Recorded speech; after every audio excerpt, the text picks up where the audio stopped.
I would like to talk about my close friend Mings, who taught himself how to play the guitar without taking any form of lessons.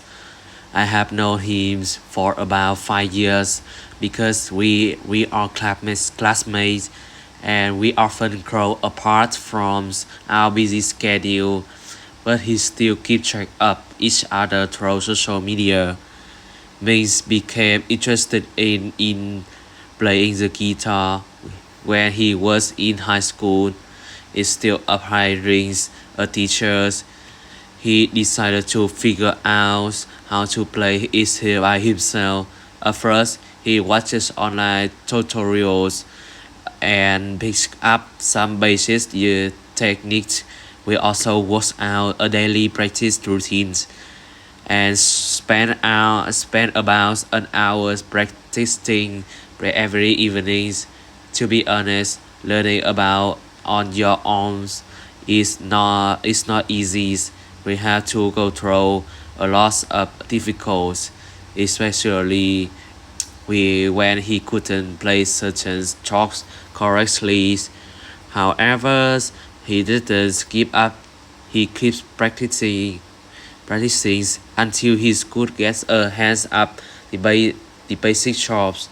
Whenever makes a mistake, he would press up on his skill and try again. After about 6 months, we could play several songs quite well. I was really impressed by his determination and patience. I think what makes him special is that he doesn't need someone to keep track of his progress. He can motivate himself and learn at his own pace.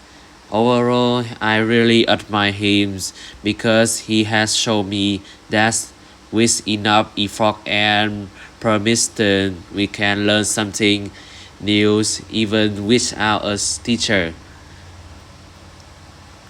That's an inspiring story about Min. It's really impressive how he used his own determination and patience to master the guitar on his own.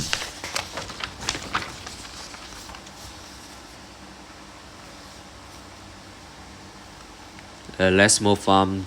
Topic 15. Sounds good. Could you please clarify what topic 15 refers to so I can continue our conversation?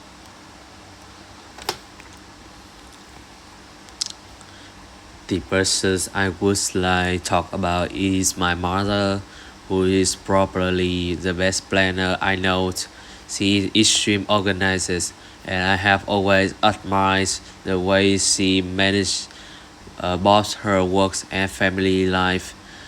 We always plan almost everything, from family trips, shoppings, into important events and daily activities. For example, whenever my family goes on holiday, she always plans out the world trips several weeks in advance. He decides where we are going to stay, what place we should visit, and how much money we should spend. What I find impressive is that she always take into account even the smallest details. He makes the details the checklist and draw up the schedules so that nothing is forgotten. She also compared different options before making the final decisions. As something unexpected happened, she doesn't panic. Instead, she quickly figure out another solutions. I think it's good at planting because she always gets down to the smallest details. She also know how to prioritize important tasks and keep track of everything she has to do. As a result, she rarely misses deadlines or forgets important things. For me, she is a perfect example of someone who can stay on top of things. Her painting skill have also influenced have influenced me a lot. Whenever I have an important exams or a busy weeks at school, I try to make the schedule like her. Overall, I think her ability to plan ahead makes her life much less stressful and help a whole family stay organized. It's amazing how your mother's meticulous planning keeps everything running so smoothly for your family, and how that has inspired you to stay organized as well.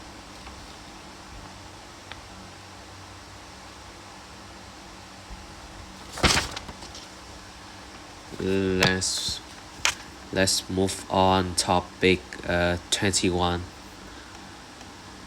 Could you please let me know what topic 21 refers to?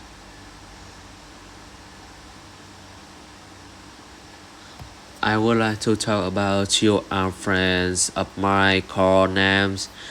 We first met when we was about 8 years old because we lived in the same neighborhood. At that time, we quickly become close friends because we have many things in common.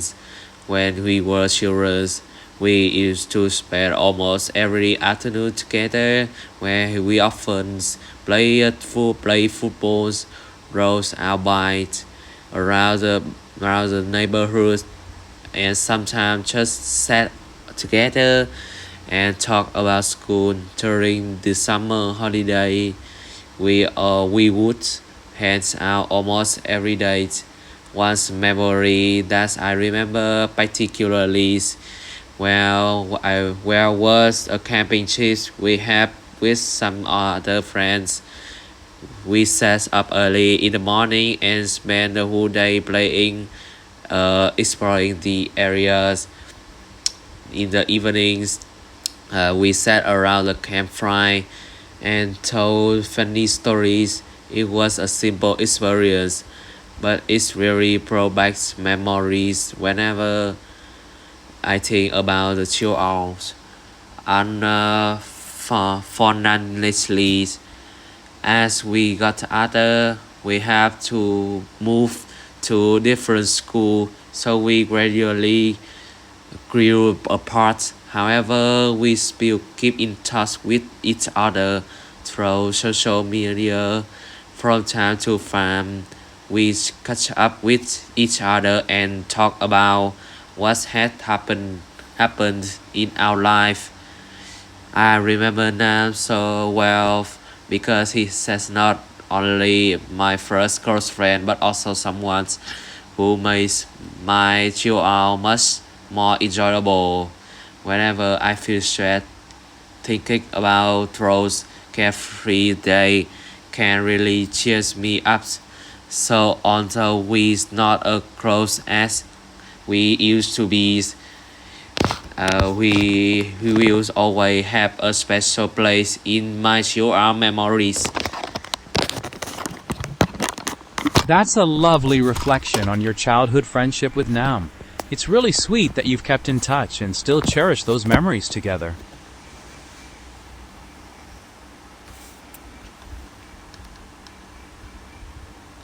Let's move on topic 23.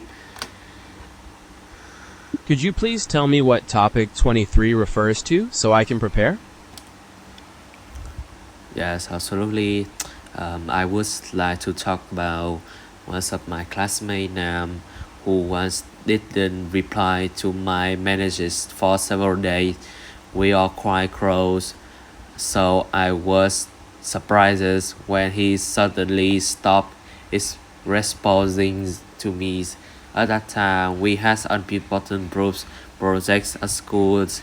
He sent him several messages asking about his part of projects because we need to finish everything before the deadline.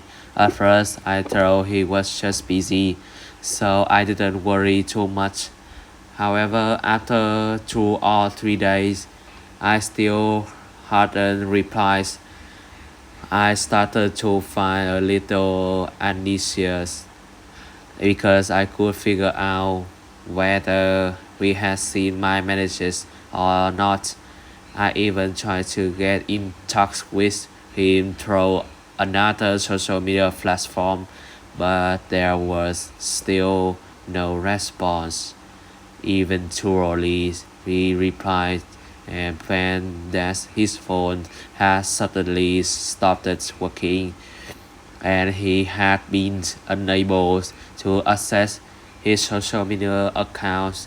We also apologize for leaving me hanging for so long. I feel relieved rather than angry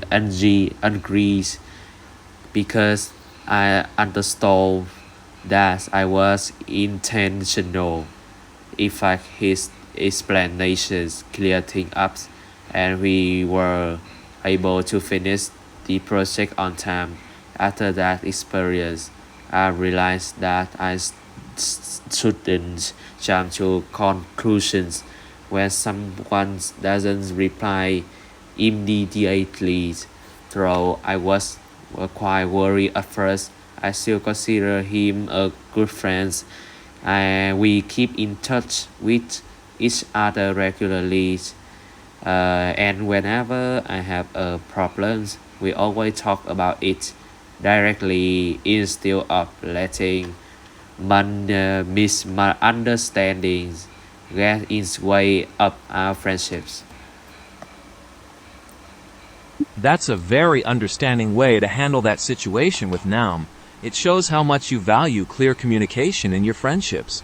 What topic number would you like to explore next?